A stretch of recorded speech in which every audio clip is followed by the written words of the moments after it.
खबर में खुश आमदीद। मेरे साथ तार मलिक साहब, मैं हूं सईद काजी। इमरान खान ने आज अदालत में गैर मशरूत, बाकी कोई कह रहा है, कोई अनक्वालिफाइड कह रहा है, बहरहाल डिफरेंट इंटरप्रिटेशन हैं और अदालत ने बज़ाहिर कराते हुए तारीख डाल दी है। तो अब क्या मामला होगा, कबूल हो जाएगी माफ़ी या नहीं, में क्या जाएगी? सुप्रीम कोर्ट कह रही कि जाएँ अपना टेन्योर पूरा करें। इसके साथ पंजाब में क्या स्पीकर के ख़िलाफ़ आ रही है, मलिक साहब से पूछेंगे, जो नो कॉन्फिडेंस है। और फिर जो ये यूक्रेन की जंग है, इसमें मुख्तलिफ धमकियाँ दी जा रही हैं, मगर अहम बात यह है इसमें कि जो फूड का क्राइसिस पैदा हुआ है उस पे उसके निशाना हम भी हैं, जिसके असरात यूरोप पे और पर्टिकुलरली पाकिस्तान पे क्या होंगे। मलिक साहब, ये आज क्या कैसे देखते हैं आपने, ये जो आज खान साहब गए, एंटी क्लाइमैक्स हुआ, बड़ा शोर था इसका, लेकिन देखने हम भी गए, पर ये लेकिन जस्टिस शाइक उस्मानी साहब हमारे साथ हैं। थैंक यू वेरी मच उस्मानी साहब आपके टाइम का। ये आप क्या देख रहे हैं कि इज़ दिस ओवर, ये रिज़ॉल्व हो गया है आपके ख्याल में, या अभी इसमें कोई ऐसी किसी भी समत जाने की गुंजाइश है इस केस में? जनाब शाइक उस्मानी साहब। रिजॉल्व तो नहीं हुआ ना, सिर्फ हुआ ये कि आज केस फिक्स था फर्द जुर्म नाफिज करने के लिए, और वो डेट अब मौखर हो गई है 3 अक्टूबर को। बस ये फ़र्क पड़ा। ये तो उन्होंने नहीं किया कि हमने ख़त्म कर दिया केस को। ये ज़रूर हुआ है कि इस दौरान उन्होंने कोई बात ऐसी की, यानी जो प्रोसीडिंग शुरू होने से पहले कोर्ट की कार्रवाई नहीं हुई, उससे पहले जो बात कही, उसके बेसिस पर उन्होंने ये उनसे ये कहा कि आप अगर चाहते हैं तो आप स्टेटमेंट दे दें, एक हल्फिया स्टेटमेंट। ऑलरेडी 2 स्टेटमेंट्स उनकी रिकॉर्ड पर हैं, तीसरी उन्होंने और मांग ली। और उन्होंने जो चार्ज फ्रेम करना था, यानी फर्द जुर्म आयद करनी थी, वो अपनी जगह मौजूद है वो चीज़। आप ये याद रखिए कि यहाँ पे ये बेंच एक जज की नहीं है, ये बेंच फुल बेंच की है, और वो जो भी वो देंगे हल्फिया बयान, उसको फिर सारे जज मिल करके करेंगे और फिर वो एक कंसेंसस पे आएंगे। तो अब ये फैसला होगा, ये जब उनकी स्टेटमेंट 29 को वो जब कर देंगे, उसके बाद जजेस बैठ के इसको देखेंगे और उसके बाद वो डिसाइड करेंगे क्या करना है। या तो वो ये कहेंगे ठीक है, हम आपकी अपॉलॉजी जो जैसी भी अपॉलॉजी है उसको एक्सेप्ट करते हैं, फिर तो ठीक हो जाएगा। लेकिन अगर वो नहीं समझते तो प्रोसीडिंग शुरू होगी। तो ये नहीं कहना चाहिए कि वो ख़त्म हो गई प्रोसीडिंग, अभी तक कोई ऐसी चीज़ नहीं हुई। सिर्फ ये बात है कि एक नई चीज़ आई जो कि पहले नहीं थी, कि उन्होंने कुछ थोड़ी बहुत माफ़ी मांगी है, लेकिन जो अनकंडीशनल माफ़ी की जो रिक्वायरमेंट है कानून में, वो अभी तक पूरी नहीं हुई। अच्छा उस्मानी साहब, ये चीफ जस्टिस साहब का आज कमेंट था समाअत में कि हम मुनासिब नहीं समझते कि अगर तौहीन अदालत पे कार्रवाई की जाए, तो इस कमेंट को आप किस तरह देखते हैं? जब चीफ जस्टिस समाअत के दौरान इस तरह कमेंट करे, तो हम जैसे लोग तो इससे मतलब ये लेते हैं कि वो बड़ी मतलब नरम दिली से जा रहे हैं, इस केस में सख्ती नहीं आई। ये इसकी किस तरह इंटरप्रिटेशन करते हैं? मैंने आपसे कहा ना, chief justice is not the only जज। यहाँ पे तो और भी जजेस हैं ना। अगर खाली चीफ जस्टिस होते तो ऐसी बात करते तो आप यकीनन ऐसी बात कर सकते हैं, लेकिन अगर फर्ज किया वो उनके जहन में हो जो आप कह रहे हैं, लेकिन बाकी जजेस के जहन में नहीं हो सकता, तो ये तो आप नहीं कह सकते कि ये एक फाइनल फैसला हो गया। तो खान साहब ने ये भी एक बात की है कि जी मैं तो अपना जो मजिस्ट्रेट खातून साहब हैं उनको जाके ये भी कहने के लिए तैयार हूँ कि इससे माफ़ी अगर कह लें, या ये भी उन्होंने कहा कि अगर मेरी पार्टी से कोई बंदा आपको कोई दिल आज़ारी नहीं करेगा या आपके लिए कोई मुश्किल नहीं पैदा करेगा, तो ये क्या उनके लिए फ़ायदे में जाएगी, इमरान के हक़ में जाएगी ऐसी बातें? नहीं, इससे कोई ताल्लुक नहीं। इस केस का केस तो कंटेम्प्ट ऑफ कोर्ट का है ना, तो वो बाकी बातें तो लोग करते रहते हैं अपनी गुडविल दिखाने के लिए, उससे कोई फर्क नहीं पड़ता। कंटेम्प्ट ऑफ कोर्ट की प्रोसीडिंग्स खत्म नहीं हुई हैं, वो अभी शुरू होंगी। फर्द जुर्म आयद होगी 3 तारीख को, और ये भी हो सकता है जस्टिस साहब कि उस दिन वो कहें कि हम आपके जवाब से मुतमिन हैं और दैट्स ओवर अगली तारीख पे। हाँ, ये हो सकता है, पॉसिबल है। अगर वो सारे के सारे जजेस मिल करके उनकी स्टेटमेंट देते हैं और कहते हैं कि हाँ हम उससे मुतमईन हैं, तो हो सकता है। या मेजॉरिटी ऑफ जजेस ये फैसला करते हैं जी, जजेस अगर सारे जजेस उसको मान जाते हैं, तो उस सूरत में वो खास उनकी कंटेम्प्ट ऑफ कोर्ट की जो नोटिस है। तो इसमें क्या स्प्लिट डिसीजन भी आ सकता है जस्टिस साहब? ये जो 3-2 या 4-1 इस तरह भी हो सकता है? हाँ, नहीं, देखिए मेजॉरिटी होनी चाहिए ना, मेजॉरिटी एक तरफ होनी चाहिए, ये ज़रूरी है। ठीक है, बहुत शुक्रिया जस्टिस शाइक उस्मानी साहब, आपने रोशनी डाली। जी मलिक साहब। मैं ये कह रहा था कि वो देखें ना, जो मैंने सवाल उनसे भी किया, जब आपके चीफ जस्टिस कह रहे हैं कि हम, और इससे पहले भी मैं आपको बता दूं, एक दफ़ा उन्होंने ये तौहीन अदालत के केस में ना चीफ जस्टिस साहब ने जो सहाफ़ियों से बात की थी, तो उन्होंने इसका इजहार किया था कि हम इतना मुनासिब नहीं समझते कि तौहीन अदालत पे हम कार्रवाई करें। ये एक मतलब उनका कमेंट मैं दे रहा हूँ आपको। और उसके बाद जिस पे इल्ज़ाम है, अगर खान साहब कह रहे हैं कि मैंने नहीं की और मुझे दौरान समाअत एहसास हो गया कि मैंने गलत किया है या मैं माफ़ी मांगने के लिए तैयार हूँ, तो मुझे तो लगता है कि दोनों साइड से जो डायरेक्शन है वो केस ख़त्म होते नज़र आ रही है। और मैं लास्ट एक कमेंट करना चाह रहा हूँ, आपको याद होगा जब लास्ट समाअत हुई है तो खान साहब के जो वकला थे उनका कहना था कि इस्लामाबाद की हाई कोर्ट जो है उसकी जुरिस्डिक्शन नहीं है, वो ये नहीं कर सकते, वो मुद्दई नहीं बन सकते कि जनाब आपने अदालत की तौहीन की है, ये हक़ जो है सुप्रीम कोर्ट के पास है। तो उनका कहना था कि अगर फ़र्द जुर्म लगती है, अगर ये केस आगे गया तो हम इसको बड़ा लंबा ले जाएंगे, ये शायद 6 महीने साल तक इसी तरह घूमता रहेगा। तो इसका ये मतलब नहीं कि अगर एक ही समाअत होगी तो आप फ़र्द जुर्म लगा देंगे तो फ़ौरन को नाहली हो जाएगी, इस तरह का कोई चक्कर नहीं है। और मामनीन जो थे अदालत के, उनके भी एक राय थी, मखदूम साहब की भी। और वो इससे पहले ऐसी थी जो चीफ जस्टिस साहब का कमेंट है। मगर काई साहब मैं कमेंट करूँगा, फिर मैं आपसे भी लूँगा। मैं समझता हूँ खान साहब की आप इंटेलिजेंस कह लें या बड़ी पॉलिटिकल विजडम कह लें या आप तेज़ चालाकी कह लें, मुझे लगता है कि खान इज़ वेरी कैलकुलेटेड।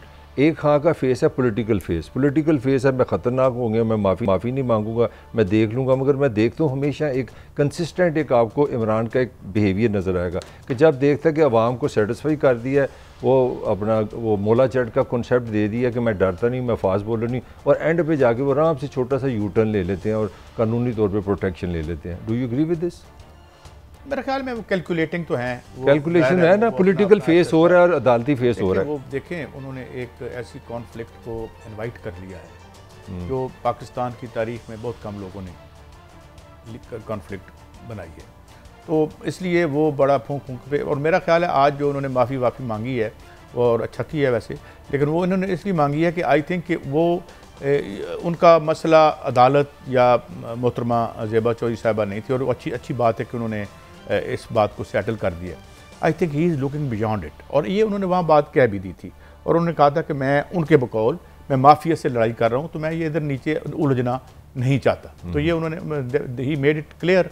तो अब आगे बैटल तो आगे है, उसकी वजह ये है। मैं थोड़ा सा आपसे डिसएग्री करूँगा, यही काम वो पहले दिन भी कह सकते थे। मैं खान साहब ने जो याद है आपको, पहले दिन गए थे, उन्होंने बाहर बड़ी एक सख्त सा बयान दिया था कि मैं मजीद खतरनाक हो जाऊँगा। तो मुझे अदालत को तो शायद नहीं, मैं साफियों से कह रहा हूँ, मैं वो नहीं कह रहा। आप मैंने अदालत नहीं, अदालत की मैं बात नहीं कर रहा, मैं ये कह रहा हूँ जो खान साहब पहले एक मोमेंटम बनाते हैं, वो होता है अपना सुल्तान राई वाला, ओ छोड़ांगा नहीं, ये नहीं करूँगा, फिर एकदम जाके आराम से एक छोटी सी ना वो वहाँ पे हम्बलनेस दिखा के, सॉफ्टनेस दिखा के एक्सिट ले लेते हैं। ये जिसको आप यू टर्न भी कह सकते हैं। हाँ, यू टर्न कह लें, लोग अपनी स्ट्रेटजी चेंज करते हैं, कभी आगे कभी पीछे। देखना यू टर्न क्या होता है, यू टर्न ये भी तो होता है ना कि आप खड़े होकर मुख्तलिफ इदारों के लोगों के नाम लेते हैं और बाद में, मैं अब क्या अर्ज़ करूँ, मैं वो लफ्ज़ इस्तेमाल नहीं कर सकता जो उनके मुखालफिन इस्तेमाल करते हैं, कि फिर हाथ बांध के लाइन में खड़े हो जाते हैं और फिर चौक पर देखते हैं कि ये हमारी मर्जी के मुताबिक नहीं चल रहे, तो फिर गुस्सा में आ जाता है। तो ये तो चलता है ना, इसमें ये तो नहीं है कि पीछे नहीं आ सकते। साहब, आपने शुरू में एक बात की कि खान साहब का जो पॉलिटिकल सीन पे हम थोड़ा सा बात करते हैं। खान एक ख़ास एक माइंड के साथ चल रहा है और डेफिनेटली वो इदारों के एक आमने सामने भी नज़र आते हैं। मगर आप पाकिस्तान की पॉलिटिकल हिस्ट्री में Imran is not the first man. ये तो काफ़ी नज़र आया, भुट्टो से नज़र आया, नवाज से नज़र आया, काफ़ी इस तरह का तो हमें रवैया पहले भी नज़र आया। नहीं, Bhutto, Nawaz Sharif has never been a very serious threat to establishment, कभी भी नहीं रहे। उसकी वजह यह कि उनकी सोशल बेस कोई नहीं थी। नवाज शरीफ की सियासत इलेक्टेबल्स की सियासत थी, और नवाज शरीफ की जो राइज़ है वो मोस्टली उन अदवार में हुई जब बिरादरी के वोट थे, जब इलेक्टेबल्स के ज़ाती वोट थे। ये इरा ख़त्म हो गया है। मतलब उन्हें पता था कि जी ये इस कॉन्स्टिट्यूंसी से फ़लाँ आदमी की इतनी बिरादरी है, वो वोट लेता है, और वो उनका वो था कहानी। ये मुख्तलिफ है कहानी, क्योंकि यहाँ पे जो अब खेल है वो ये है कि मैं ये भी सुन रहा हूँ कि बहुत से जो मुस्लिम लीग नून के स्टाल वार्ड हैं, अगर फौरी तौर पर इलेक्शन हो भी जाते हैं तो शायद इस दफ़ा वो इलेक्शन ही ना लड़ें, तशरीफ बाहर ले जाएं, और वो कहेंगे भाई नहीं, एक दफ़ा खान साहब को डिस्क्रेडिट। मैं आपको थोड़ा सा और एक सवाल करता हूँ जो कल मैं सोच रहा था। मुझे लगा कि इमरान को जो सबसे ज़्यादा सपोर्ट मिल रही है जो इस पोलिटिकल कंडीशन में, वो सिर्फ एक फैक्टर ही, बहुत फैक्टर है, 80%, वो है बिजली के बिल। जितने लोग मैंने अग्रेसिव डिस्टर्ब, मुझे एक खान साहब से मेरा मैं समझता हूँ कि ये पोलिटिकली वो एक गलती कमिट कर रहे हैं। आज भी जो उन्होंने तकरीर की कन्वेंशन में, उन्होंने कहा आज़ादी किस चीज़ से आज़ादी? वो तो खारन पॉलिसी की बात, ये आज़ादी नहीं। मैं खान साहब बहुत लिथल हो सकते, मुराद ये कि बड़े डेंजरस हो सकते हैं अपने सियासी मुखालफिन के लिए, अगर वो उन आज़ादियों को ज़रा कंक्रीट और इकनॉमिक टर्म्स में डिफ़ाइन कर दें। मिसाल के तौर पर ये किसान जो आए हैं, ये इस वादे पर गए हैं कि 28 को मुलाकात होनी है, उनके मसाइल हल नहीं हुए, ना हो सकते हैं। वो मैं मियां वज़ीर आज़म साहब तो अपने मसाइल हल नहीं कर सकते, तो उनके क्या हल करेंगे? मैं अर्ज़ कर रहा हूँ, they have gone back on the promise that we'll meet you। अब मसला ये है कि ये जो मईशत से नालान लोग हैं, खान साहब को चाहिए कि अपनी तहरीक का महवर आइन की पहली से लेकर 40 शिक्कों को बनाएं। अच्छा, वाइन में लिखी हुई हैं, और उसमें कहें कि आज़ादी जो है, जिस तरह आज उन्होंने कहा कि जी रिज़्क के जाने का खौफ, इससे बड़ा खौफ क्या होता है? मैं एक इंटरव्यू देख रहा था, एक माफिया, एक्स माफिया का अमेरिका में, उसका उन्होंने मुंह ब्लर करके इंटरव्यू किया, जो बाद में रिहेबिलिटेट हो गया था। उसने कहा तुम्हें किस चीज़ से खौफ आता है? उसे कहता है मुझे बेघरी से खौफ आता है, मुझे होमलेसनेस से खौफ आता है। तो ज़िंदगी में जो सबसे बड़ी गुलामी है वो माशी गुलामी है। चले मुझे एक डबल पोजीशन लेने दें। चले मान लीजिए खान बिल्कुल 100% ईमानदार है, वो जो आप शिक्के बता रहे हैं, तालीम फ्री कर दें, आप एजुकेशन कर दें, पाकिस्तान में इकनॉमिक ये कर दें, वो कर दें। मेरा सिंपल सा सवाल है, इस वक्त जो आपकी सूरत हाल है, जो इकनॉमिक सूरत हाल है, टेक्निकली आप डिफ़ॉल्ट कर चुके हैं, एलसीज आपकी नहीं खुली, इम्पोर्ट आपने टेक्निकली कम्प्लीटली बंद की है। मैं आपको फैक्चुअल बता रहा हूँ। इमरान खान के पास वो कौन सा ऐसा प्लान है, ऐसा कौन सा जादू है कि ये इसी स्ट्रक्चर में रह के ये चेंजेस कर जाएगा? सवाल के दो पहलू हैं। इमरान खान के पास प्लान है या नहीं, और दूसरा सवाल ये है कि क्या प्लान है। मुझे लगता है नहीं है। नहीं, खान साहब के पास प्लान है या नहीं, मैं इसकी बात, क्या प्लान इटसेल्फ मौजूद है? कोई ऐसा प्लान है? आपके आइन में तो लिखा है कि जो आपका 6 से 16 साल का बच्चा है, तालीम आपने उसको I couldn't make my self clear. एक तो ये है कि जी खान साहब के पास कोई प्लान नहीं या है, इसको अलग कर दें। क्या वाकई कोई ऐसा प्लान है जो हमें बचा सकता है? तो भाई एक $17 बिलियन जो खिलाते हैं इस इशराफिया को, UNDP कहता है प्लान तो है कि नहीं है? तो वो 3.5 साल में तो कुछ नहीं किया आपने? नहीं किया उन्होंने, बिल्कुल नहीं किया, बिल्कुल नहीं किया उन्होंने। यही वजह है कि वो डिस्क्रेडिट भी हुए। लेकिन माशाल्लाह आपने जितना काम, मुराद ये है कि उनके मुखालफिन ने जितना काम कर रखा था, वो 2 महीने बाद फिर खान साहब हीरो बन गए। मतलब उधर भी तो काम हुआ ना बहुत ज़्यादा। तो ये है बात। अच्छा, अब आ जाते हैं खबर पे। पार्लियामेंट में वापस जाने का कोई है चांस इनका? नहीं, वो चांस तो वो देखें ना, चीफ जस्टिस साहब का जो कमेंट है, आप अगर वहाँ से लें तो उनका तो एक उन्होंने कहा जी कि आप हमारे इस्तीफे जुज़वी ये जो कर रहे हैं 4-4 5 सारे करें 123 के 23। तो उन्होंने कहा भाई आपने 5 साल के लिए आप आए हैं, आपको वोट जो चीफ जस्टिस साहब का मैं कमेंट कर रहा हूँ कि आपको 5 साल लोगों ने इस पार्लियामेंट के लिए रखा है, मुल्क में सलाब देखें, सूरत हाल देखें, जाए लोगों की खिदमत करें जिसके लिए आपने वोट लिया। तो मैं ये नहीं कह रहा कि सुप्रीम कोर्ट ने आर्डर दिया है, मेरे ख्याल में एक मकबूल बात नहीं कि आप असेंबली में जाके परफॉर्म करें। हाँ, लेकिन बहरहाल उनकी एक पोजीशन है। और अगर आपको याद होगा 2014 का, थोड़े से मैं सॉरी टाइम ले रहा हूँ, 2014 में भी खान साहब कि वैसे वो यू टर्न तो आप तो कहते हैं उनकी सहानत भी होती है, तो उन्होंने पहले भी यही काम किया था, असेंबली छोड़ दी थी, तनख्वाहें लेते रहते, पैसे लेते रहते, एकदम वापस भी आ गए थे। मलिक साहब आप ये कह रहे हैं, मुझे ये बताएं, ये वोट को इज्जत का यू टर्न किसने लिया है? ये नवाशी ने लिया। फिर गलत दिया। फिर क्या ये इमरान खान के लिए हराम है, उनके लिए हलाल है? नहीं, दोनों के लिए तो फिर ये देखिए पॉलिटिकल स्ट्रेटजी होती है, दोनों का गलत है। आप एक कदम आगे जाते हैं, 2 कदम पीछे आते हैं। चीज क्या है, मकसद क्या? मकसद आपको छोटा या बड़ा बनाता है। मियां नवाज शरीफ साहब का क्या मकसद था इस मुल्क में हुक्मरानी करने का? इक़्तिदार लिया ना। तो इसने गोगी उनफर्रा, उनका तो नाम छोड़ दो, 1 रुपया नहीं इसका नाम का निकाल सके।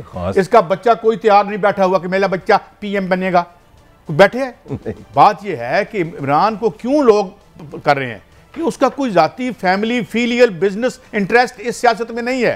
वो कोई कारोबार नहीं करता, वो कारोबार करते हैं सियासत के नाम पे, और सियासत को धंधा बनाया हुआ उन्होंने। हाँ, खान साहब के नीचे लोगों ने वारदातें की हैं। यहाँ ड्रग रेगुलेटरी अथॉरिटी में मेरी आमिर खाकवानी साहब से बहस हुई, उन्होंने डिफेंड किया अपने दौर में बैठ के, मैं ARY में बैठा था। उन्होंने कहा जी वो जो अख्तर हुसैन शेख साहब बड़े नेक आदमी हैं, बहुत अच्छे आदमी हैं, ये इसका नोटिस लेना चाहिए इमरान खान साहब को, क्योंकि जब अदालत कह रही है इनकी डिग्री 2 नंबर है और अभी भी वो बैठे हुए हैं, तो उनके नीचे प्रॉब्लम थे हैं और उसी वजह से वो डिस्क्रेडिट हुए। अब खान पर आ जाते हैं। खान ने समहाउ अपने आप को अबव रखा है उन तमाम कंट्रोवर्सी से, क्योंकि इनकी पूरी कोशिश थी किधर कुछ निकल आए, तो शाखाना काट लो, ये जी चले ये हो गया वो हो गया, कोई एक कंक्रीट चार्ज नहीं लगा। पॉलिटिकल टर्म में केड़ा कंक्रीट चार्ज नहीं था जो इसके मुखालिफ में। पॉलिटिकल टर्म में एक बात करते हैं, मैं चाह रहा हूँ कि मैं जनाब का होस्ट बन जाऊँ। जुल्फ़िकार अली भुट्टो का एक नारा मुझे याद आता है, एक बड़े अनपढ़ आदमी हो, मेरी तरह का कॉमन। एक ब्रेक है, आप अपनी सवाल ब्रेक है, ब्रेक के बाद हम दोबारा आ जाते हैं। हमारे साथ ये गुफ्तगू जारी है।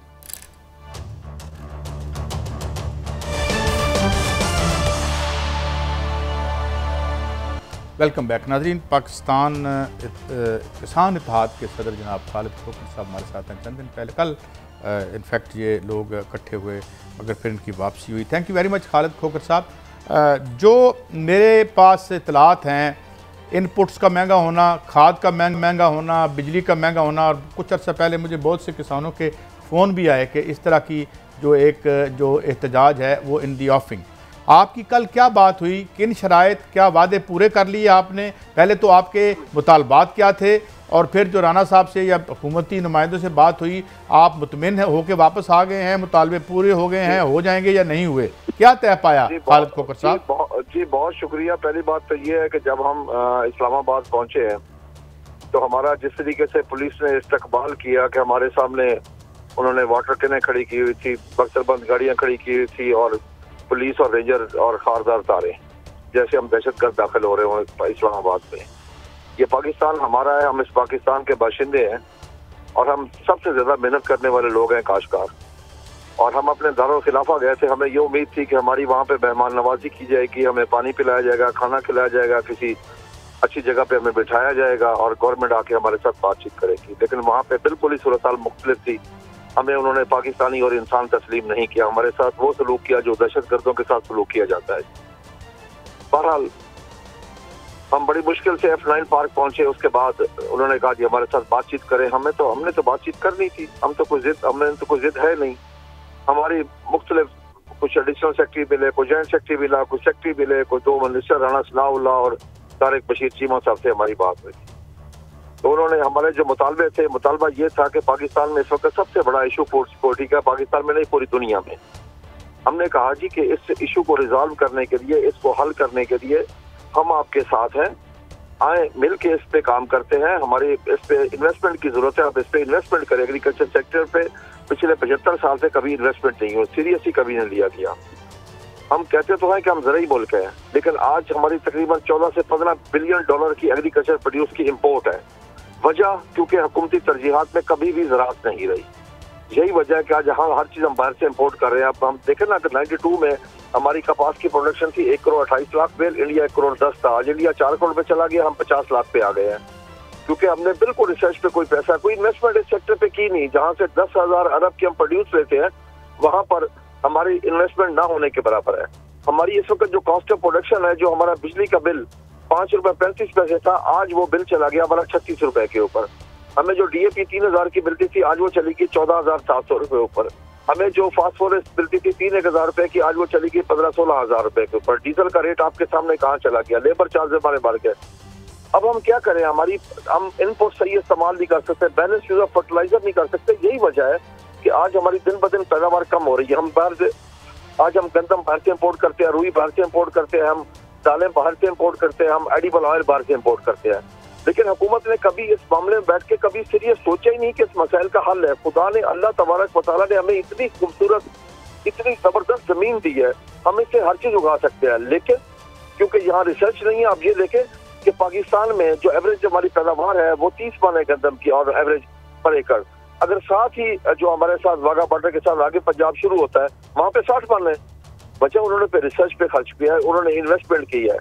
ये लोग यानी कि एग्रीकल्चर सबसे ज्यादा निगलेक्टेड एरिया जो पाकिस्तान में जितने भी वो एग्रीकल्चर है इस सेक्टर पे। अच्छा, ये आपने फरमाया कि हम 14 बिलियन डॉलर की जो है आप तुम्हारी, हालांकि हम फूड बास्केट थे सब कॉन्टिनेंट की, ये फरमाइए कि ये जो एक तो बताइए JIDC का क्या मसला था कि और दूसरा ये कि खाद की कीमतें जो हैं वो यहाँ पे कितनी है और हमसाया मुल्क में कितनी है?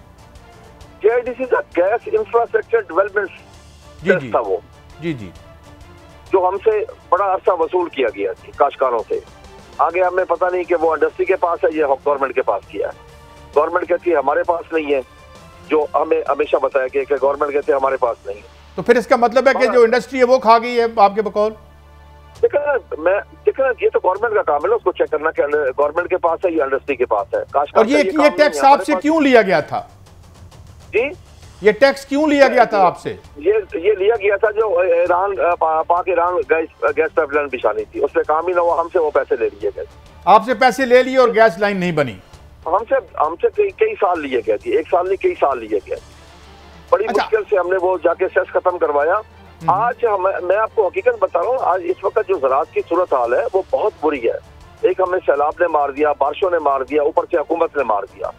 फिर कल जो हमारे साथ सलूक हुआ है, मैं काश्तकारों के मैं जज्बात का लफ्ज़ों में इहतार के ये एक आखिरी सवाल, मेरे फिर दोस्त आपसे बात करेंगे, ताहिर मलिक साहब, अब आपका क्या अगला लाहे अमल है ये जरा बता दें। देखिए जी, हमारा लाहे अमल ये है कि हमारे साथ जो कल वादा हुआ है कि प्राइम मिनिस्टर 28 तारीख को हमारे साथ मीटिंग करेंगे। अगर वो हमारी बातें मान लेंगे, जायज बातें पाकिस्तान के मफाद में, मैं कहता हूँ किसान के मफाद में न माने, पाकिस्तान के मफाद में वो मान लेंगे तो हम बिल्कुल सलूट मार के वापस आएंगे। अगर हमारी बातें ना मानेंगे, अब हम खैर इस्लामाबाद तो नहीं जाएंगे लेकिन पूरा पाकिस्तान लॉकडाउन जरूर करेंगे। अब यकीन कर लें कि काश्तकार इस वक्त इतना सहमा हुआ है, इतना मैं आपको उसके जज्बात का लफ्ज़ों में इहतार के नहीं बता सकता कि उसे इस्लामाबाद जाके कितनी तकलीफ पहुंची है। अच्छा खोखर साहब, आपने कहा है कि 28 को आपके मुज़ाकरात हैं वज़ीर आज़म के साथ। आसान ज़ुबान में आपका 1 2 3 क्या मुतालबा है? आप उनसे क्या कहेंगे कि ये करें तो हम नहीं एहतजाज नहीं करेंगे, मुल्क को फ्रीज नहीं करेंगे? आसान अल्फाज में कि हमारे ज़राअत के कारोबार को वो बाइज्जत और मुनाफा बख्श कारोबार बनाएं। नंबर 1, हमारी जो बिजली का रेट है उसको सही रेट पे 1 यूनिट 1 रेट पे लाएं। अच्छा नहीं, इस वक्त कितना रेट है और आप क्या मुतालबा करेंगे, कितना करें? इस वक्त हमें FPA लगा के कभी 35 रुपए पड़ता है, किसी को 40 पड़ता है, किसी को 50 करता है। हमारा ये है कि हमारा 5 रुपए 35 पैसे था, उसको चलो बढ़ा के 6 7 8 रुपए कर ले, मैक्सिमम यही है। जो इंडिया में सब्सिडी मिलती है किसान को बिजली पर खोखर साहब? जी, इंडिया में 65 पैसे पर यूनिट है जी, और इंडियन पंजाब में 8 घंटे डेली फ्री है जी। बाकी तमाम में 65 पैसे पर यूनिट है जी। 65 पैसे पर यूनिट, प्लीज ये दोबारा बताइएगा। 65 पैसे पर यूनिट, और यहाँ पे 36 रुपए यूनिट है। यहाँ पे ये रेट है। और दूसरा वहाँ पे जो यूरिया है वो इंडियन रुपीस में मिलता है, तकरीबन 278 रुपए का इंडियन रुपीस में वहाँ पे मिल रहा है यूरिया काश्तकार को। वहाँ पे DAP इंडियन रुपीस में 1300 रुपए की मिलती है DAP, जो हमें 14,700 की मिल रही है। 14,000, यानी अगर इंडियन देखें तो ये 600 रुपए बनता है उनका और हमारा 14,000 का रेट है। नहीं 600 नहीं, वो जो इंडियन रुपीस में DAP 3,000 है, सॉरी 1300 रुपया, वो पाकिस्तान रुपीस में 3,000 की बन जाएगी मैक्सिमम। और आप कितने की ले रहे हैं? 14,700 रुपए की। खालिद खोखर साहब, हम आपकी आवाज़ आगे पहुंचाते रहेंगे। बड़े अहम मसाइल और बड़ी आपने हमारी रोशनी डाली इस पे और क्लैरिटी होगी है। बहुत शुक्रिया आपने हमें टाइम दिया। मलिक साहब, आप ये देख रहे हैं कि $14 बिलियन की हम इंपोर्ट कर रहे हैं और आना हमारे पास एक नहीं है। और इनपुट इंडिया का देखें कि वो इनपुट इंडिया इनको क्या दे रहा है सब्सिडी, और हम इनके साथ क्या शेयर कर रहे हैं। और JIDC की मैंने बात की, इनसे पैसे लिए गए कि हमने ये लाइन बिछानी है और आपका बड़ा फ़ायदा होगा। वो लाइन नहीं बिछी और सरकार ना पिछली ना ये ना उससे पिछली ना उनसे पैसे रिकवर कर सकी कि उनको रिकवर करके वापस कर दें। जी डॉलर पता है आपको 1.7 बिलियन के लिए हम लड़े हैं ना, जो हमारे साथ पूरे साल में हुआ है। 14 अरब डॉलर की हमें कोई कदर नहीं। 1 अरब डॉलर लेने के लिए जो हम पाँव चाटते हैं IMF के, वो आपके सामने। अब मैं आपको बताने लगूँ यूक्रेन के साथ आपके साथ हुआ है। पंजाब, वो खुद कह रहे थे ना, पंजाब आपने भी कहा, पूरे सब कॉन्टिनेंट में पंजाब का कहा जाता था क्या मतलब है, गंदम, देसी घी और दूध। ये मतलब ये एक डेफिनेशन थी इस पंजाब की। अब हालत ये कि आपने यूक्रेन से गंदम लेनी है और जो एक कैलकुलेशन आ रही है इस वक्त ये 125 रुपये पहुँच गया है पर किलो, और सुनने में आ रहा है कि ये 200 रुपये तक जा सकती है। ज़रा इमेजिन करें कि अगर ये सर्दियों में कह रहे हैं कि ये 150 से 200 रुपये किलो गंदम आटा चला जाएगा आपका, थैंक्स टू यूक्रेन वार। अब आप उस पंजाब की मैं बात कर रहा हूँ जो पूरा इंडिया का पंजाब हमसे 1/3 भी नहीं है। मैं पाकिस्तानी पंजाब से बात कर रहा हूँ, इंडिया 1 अरब से ज़्यादा है। 1/3 ऑफ पंजाब जो पाकिस्तान है। ये मैंने सही सुना था कि 65 पैसा और अभी पूरा नहीं आपने सुना, आपने पूरी बात नहीं सुनी। 65 पैसा पर यूनिट, 8 घंटे फ्री इसके साथ है। अगर आपने गौर से सुना, 8 घंटे फ्री है और बाकी के जो 16 घंटे 8 घंटे आपका फ्री है बिजली, 8 घंटे आपकी बिजली फ्री है, बाकी जो आपके घंटे हैं उसमें आपको पैसे हमारी प्रोड्यूस 30 मन है, उनकी 60 है। इसीलिए देखें ना 1/3 ऑफ पंजाब जो है वो पूरे 1 अरब को खाना खिला रहा है। और हमने क्या किया, हमने जो उससे 3 गुना बड़ा पंजाब है, हमने जनाब यूक्रेन से तो हमने गंदम लेनी है, ये हमारी हालत हुई है। रुई आप देख लें, हमें आगे बढ़ना है। अब ये है कि ये तो फजूल सी खबर है, हमने बिला वजह दे दी। अहम खबर की तरफ आते हैं। ये स्पीकर को निकालना है हमने अब पहले, और फिर पंजाब गवर्नमेंट लेनी है। मसला तो सबसे बड़ा ये है कि स्पीकर रहता कि नहीं रहता। अगर ये किसान मर जाए, ये जिंदा रहें, हमें क्या लगे बार। अच्छा, उसमें कहानी है कि मोहम्मद सलाई साहब और पंजाब हुकूमत सॉरी जो इत्तेहादी हैं, दोनों का 50-50 अपने दावे हैं। वो कहते हैं जी हमने छोड़ना नहीं, हमने पूरा होमवर्क कर लिया। वो कह रहे हैं हम प्रोटेक्टिव हैं। पहले उनकी तरफ चलते हैं मोहम्मद सलाई। ये जो अपना इमरान खान साहब आए थे 2-3 लाहौर आए हैं, उन्होंने आके अपनी तरफ से ना जो अपना दरिया का जहाँ से लीकेज थी ना, अपनी तरफ से वो पैकिंग कर गए कि यहाँ से पानी बचा लो, यहाँ से पानी बचा लो। अब इत्तेहादी क्या कर रहे हैं, नून ये कर रही है कि वो जो हमारे सब्तैन साहब हैं जो स्पीकर हैं, जब उनका इजलास हुआ था ना, जब उनकी वो मुंतखब हुए थे, तो आपको पता है ये खुफिया होता है। ये जो स्पीकर का इंतखाब होता है ये ओपन एंड नहीं होता। तो उस पर जो आपने जो बनाते हैं ना उनके फार्म से, उस पर नंबर डाले हुए थे, उन्होंने नंबर डाले।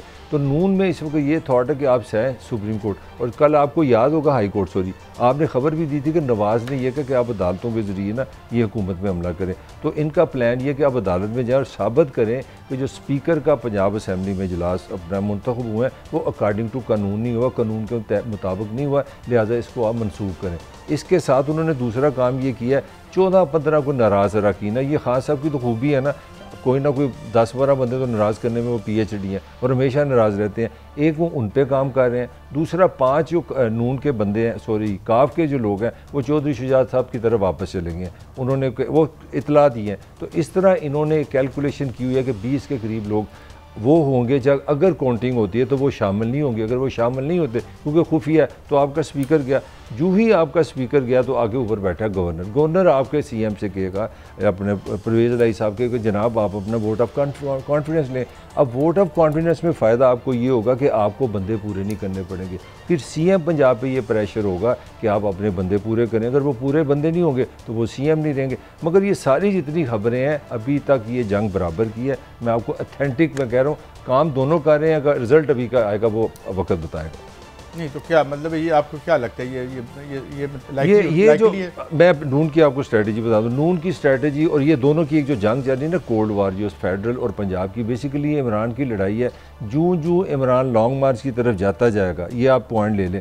अगर वो लॉन्ग मार्च की जो खान नज़र आ रहा है, खान ने आज देखें आज अपने लोगों से कहा है वो हफ्ते में तुम आना इस्लामाबाद, तो Imran is on the target. अब रहीम यार हमें एक्सपेक्टेड है परसों कि वो अनाउंसमेंट कर देगा कि जी मैं लॉन्ग मार्च करने लगा। तो जरदारी साहब लाहौर आ रहे थे, वो आ रहे हैं, वो 20 बंदे ताड़ा ख्याल तो सवां तो टिके।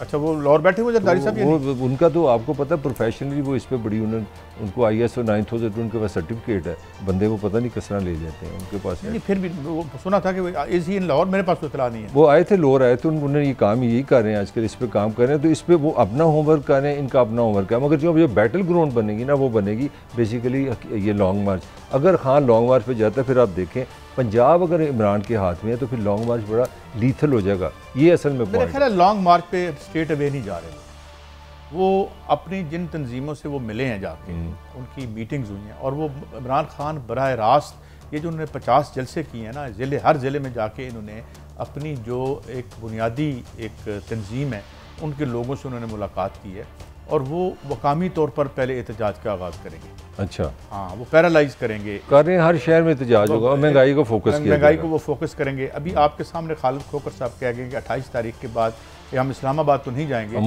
पूरे मुल्क को लॉकडाउन कर देंगे। और अभी मैं देख के अभी बताता हूँ उस ब्रेक के बाद कि पाकिस्तान किसानों की तादाद कितनी है, और मेरे ख्याल में 67% लोग जो हैं वो उनका रोज़गार इससे मुंसलिक है।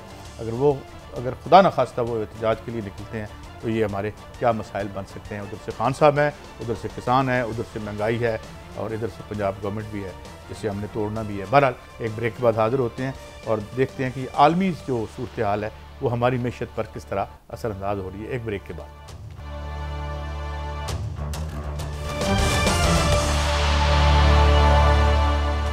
वेलकम बैक नाज़रीन। आज हमें ज्वाइन किया है जनाब ज़फ़र अली साहब, हमारे मायनाज साबिक़ डिप्लोमेट और अब तजिया नगार। थैंक यू वेरी मच जनाब ज़फ़र अली साहब, आपने हमें टाइम दिया। मैं स्ट्रेट अवे आता हूँ। इस वक्त PM साहब बाहर हैं और अभी हम बात कर रहे थे किसानों के लीडर से, वो भी बहुत ही परेशान है और मुल्क को लॉकडाउन की बात कर रहे हैं। इमरान खान आपके सामने है, सैलाब है। आप क्या देख समझते हैं कि is this government equal to the task जो एट हैंड है? हिलाली साहब। काजी साहब, मुझे नहीं पता, इसलिए कि इस गवर्नमेंट को इस किस्म का चैलेंज मैंने तो कभी नहीं देखा है फेस करते हुए। तो ये आसान नहीं है कहना, और ये तो मेरे ख्याल में 100 साल में ऐसा इस किस्म का फ्लड नहीं आता है। मगर मुझे जो थोड़ा सा मायूसी हो रही है वो इसलिए हो रही है कि हालांकि ये इतना बड़ा फ्लड था और इतने लोग इफ़ेक्ट हुए हैं, 1/3 ऑफ द कंट्री डूब गया है। माफ़ करिए, मुझे ऐसा नहीं लगा कि उस किस्म का रिस्पांस दुनिया से आया है जो मेरे ख्याल में होना चाहिए था, और जो मेरे ख्याल में 2005 और 2010 में भी स्मॉलर फ्लड्स में इससे बेहतर लगता है, उस वक्त इससे बेहतर रिस्पांस था। मगर चलिए देखते हैं, अब शुरू हुआ है कमिटमेंट्स। मगर अगर आप देखें क्या क्या है, यूनाइटेड स्टेट्स $55 मिलियन, और वो भी शुक्र करें कि पहले तो उन्होंने 30 की कहा था, जो जब किसी ने पॉइंट आउट किया कि दैट इज़ लेस देन $1 पर पर्सन, तो फिर उन्होंने उसको 55 किया।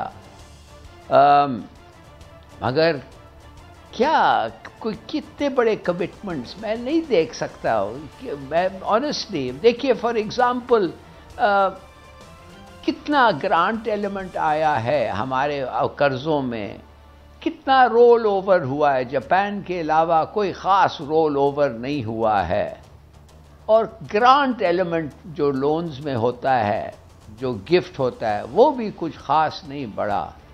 तो माफ़ करिए, मैं नहीं समझता हूँ कि उस किस्म का रिस्पांस आया है जो हम डिज़र्व करते हैं। और ख़ास तौर ये जो फ्लड है, इतना जो बड़ा फ्लड है, इट रिक्वायर्स।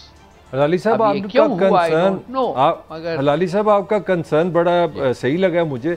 मेरा अब आपसे सवाल है, इसकी क्या वजह हो सकती है? क्योंकि मैं रिसेंटली 4 महीने में मेरे लिए पाकिस्तान की तारीख में कभी इतना नहीं फॉरेन विजिट किए फॉरेन मिनिस्टर ने जितने इस दौर में हुए हैं। तो फिर भी क्या वेयर वी आर लैकिंग? मेरे ख्याल में देखिए, मानना तो ये पड़ेगा कि लीडर जो होता है दुनिया का, ख़ास तौर वेस्ट का, वो है यूनाइटेड स्टेट्स, और वो खुद कोई ख़ास, देखिए आज तक हमारे प्राइम मिनिस्टर को कितने साल हो गए हैं, प्रेसिडेंट, अमेरिका का प्रेसिडेंट मिला नहीं है। मैं बात कर रहा हूं बाइडन, 2 साल हो गए हैं शायद। वो तो टेलीफोन ही नहीं आया जी, वो मिलना तो दूर की बात है। जी हाँ, और इस वक्त भी देखिए ब्लिंकन मिला, केरी मिला शहबाज शरीफ को, मगर बाइडन नहीं मिला। भाई ये 220 मिलियन पीपल है, ये एक बड़ा पुराना दोस्त होता था अमेरिका का। इस किस्म की ट्रीटमेंट का मतलब क्या है? क्या ये इसलिए है कि वो बताना चाहते हैं हिंदुस्तान को कि भाई तुम जो हो यो मेजर नॉन नेटो हमारे एलाई है, और पाकिस्तान जो है इनके साथ तो हमारा सिर्फ एक ट्रांजैक्शनल रिलेशनशिप है, हम इनको सिर्फ मिलते हैं उस वक्त जब बहुत ज़रूरत होती है, और जब वैसा एक सिचुएशन आता है तो बिल्कुल एक फंक्शनल लेवल पे हम मिलते हैं, केरी के लेवल पे या सेक्रेटरी ऑफ स्टेट पे लेवल पे हो सकता है। मेरे ख्याल में ये वाकई ऑनेस्टली हमारी रिलेशनशिप बड़ी डिग्रेड हो गई है। और हालांकि कि ये गवर्नमेंट जो है उनकी मेहरबानी से पावर में आई है, और ये गवर्नमेंट जो है वो बताना उनको रिक्वायरमेंट ये था कि बताएं कि हम इनसे ऐसे चीज़ें और एग्रीमेंट्स कर सकते हैं जो इमरान खान के गवर्नमेंट, जो अनफ्रेंडली गवर्नमेंट था, हम उससे कभी नहीं करते। ठीक, बस फिर भी अच्छा थोड़ा सा मैं एक दूसरी तरफ आता हूँ। 2 सवाल है मेरे। एक तो ये कि ये जो टग ऑफ वार है इमरान का, ये किधर जाता नज़र आता है आपको, जिस तरीके से वो तहरीक निकाल के ला रहे हैं? और दूसरा सवाल मेरा से है ये है कि ये जो जंग है, पुतिन जो है एटमी जंग की भी धमकी दे रहा हमारे ऊपर भी बड़े बुरे असरात आ रहे हैं महंगाई की वजह से। तो इन दो पहलुओं को आप कैसे देखते हैं? एक तो खान साहब की तहरीक कहाँ जाती नज़र आती है आपको, और ये जो आलमी सूरत हाल बन रही है इसका हमारे ऊपर क्या असरात होंगे? हिलाली साहब। खान साहब की जो रिस्पॉन्स है, मेरे ख्याल में वो क्यों ऐसे रिस्पॉन्ड कर रहा है, इतना सख्त रिस्पॉन्स, टफ रिस्पॉन्स, और वो बताना चाहते हैं कि हाँ आई मीन बिजनेस। वो क्यों? इसलिए कि उनके पास सपोर्ट है। काजी साहब, जितना सपोर्ट खान साहब को मिला है, मैंने तो मेरे उम्र में किसी पाकिस्तानी लीडर इंक्लूडिंग भुट्टो ऐसा सपोर्ट मैंने नहीं देखा है। तो और खान साहब जो हैं वो बताना चाहते हैं कि भाई आई मीन बिजनेस, और अगर तुम लोग समझते हो कि आई डोंट मीन, गलत। और वो बता रहे हैं, देखिए इस किस्म के लैंग्वेज, उन किस्म के, अब तो कॉल आ गया है 24 तारीख के लिए, तो वो बताना चाहते हैं कि, और उनको पता है कि अगर वो इस किस्म की स्ट्रेंथ ना दिखाएं तो उनका कोई होप ही नहीं है, इसलिए कि जो इदारे हैं वो तो इनके साथ नहीं है। तो मेरे ख्याल में वो मैक्सिमाइज कर रहे हैं अपना सपोर्ट, और मेरे ख्याल में वो शायद कामयाब हों। क्यों नहीं? दूसरे पार्टीज जो हैं इतने पॉपुलर नहीं है, ये सपोर्ट उनके पास ऐसा नहीं है। तो एक अच्छा, तो ये मैं हलाली साहब ये बताइएगा, ये यूक्रेन का जो वार है, अब यहाँ पे सुनने में आ रहा है कि अगर ये जारी रही, क्योंकि हमने तो गंदम भी नहीं उगानी ना अपनी, हमने वहीं से खरीदनी है, तो कह रहे हैं 200 रुपये किलो तक प्राइस जा सकती है। तो आप क्या देख रहे हैं इस वॉर का, पाकिस्तान पे क्या इफेक्ट देख रहे हैं इन टर्म्स ऑफ फूड, क्योंकि हम वहाँ से खरीदते हैं, तो इसका वाकई इतना सीरियस इफेक्ट आएगा? मेरे ख्याल में अगर ये सैलाब नहीं होता तो इतना इफेक्ट नहीं होता। गंदम में हम तो अमूमन खुद कफील हैं, ये इसलिए कि फ्लड आया है कि हम नेगेटिव इसमें जा रहे हैं। और आपने बिल्कुल सही कहा कि वो एक तो फ्लड आया और ये जंग आ गई, तो this is a double whammy in a sense. आप कहते हैं कि क्या हम करेंगे, 145 तो अभी किलो तक तो पहुंच गया, और 200 तक भी पहुंच सकता है। हाँ बिल्कुल। और मुझे नहीं पता कि हम अगर इस किस्म के सिचुएशन में किधर से आएगा, मगर एक भी तो बिल्कुल वाज़े आपको मैं कह दूं कि जिधर तक यूक्रेन है, मैं नहीं समझता मलिक साहब कि इस किस्म की ये जंग और चल सकता है। मैं नहीं समझता कि रूस हार रही है, बिल्कुल नहीं।